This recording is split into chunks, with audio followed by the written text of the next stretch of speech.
If you own property in Auckland, you're about to find a new rates bill in your letterbox, and for many, many people it'll be much bigger than usual. Across the city, the average rise is 3.6%, but let's break it down a little bit. Mount Eden residents will see their rates go up by just over 8%.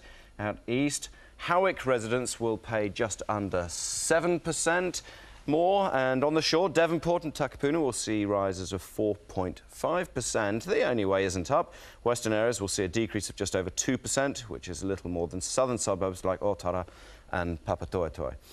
So why is it becoming so much more expensive for hundreds of thousands of Aucklanders to live in their city? Joining me now is Auckland Mayor Len Brown. Good morning, Len. Morning, Rod. Going to keep a low profile for the next few days while everyone opens their dreaded Very rates hard letters. to keep a low profile by being on your show, Rod. I'm here to really discuss the issue of rates, to deal with concerns as they come through, and also reflect that, yes, the average rate increase is 3.6%.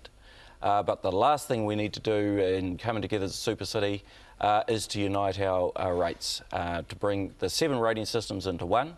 And so anyone getting above 3.6, purely the consequence of our amalgamation, and for the 187 odd thousand who'll get below 3.6, exactly the same thing. But for those others, they are still coming back to that promise you made during the election campaign that you will not raise rates higher than inflation, and that has happened. And so the underlying rate increase is 3.6, and it's critical that people get that, and I'm absolutely standing by what I did and promised in the election, and that's what I'm delivering, 3.6. But you're not, because in the election you promised to deliver rates rises of no more than the rate of inflation, and we're going vastly beyond that. Rawdon, there are two things here. One, what we're asking for in terms of an increase in council's budget at 3.6, when we're growing at 2% per annum. That's reasonable, that's under the national average, that's well under what the 7 previous councils were rating over the last 7 years, so we're under that. The second change is the amalgamation, and the impact of the amalgamation is quite different from what we look to rate every year. So the impact is a one-off. We hope that we never go through this change again in another 100 years.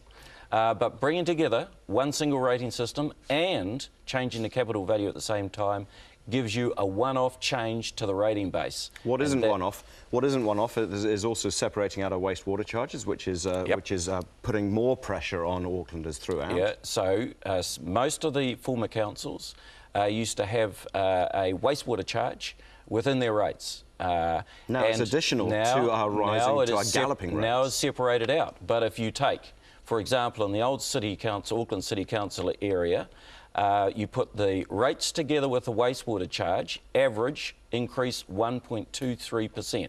But in Manukau they won't be thinking that. No, they won't. 41% and raise. So, you know, that just reflects the fact that bringing together, amalgamating the rating system, having a standalone wastewater charge, which we think is the fairest thing to do, looking at the whole system as one for this one-off change of changing to this new rating system, that this is the fairest thing to do right across the whole of Auckland. However, I'm led to believe that this is going to be, next year we'll probably see rates rises above inflation again, and the year after? No. It's not going to happen? So what we've got is a 10-year plan, a 10-year budget, and so that 10-year budget indicates where we think we'll be.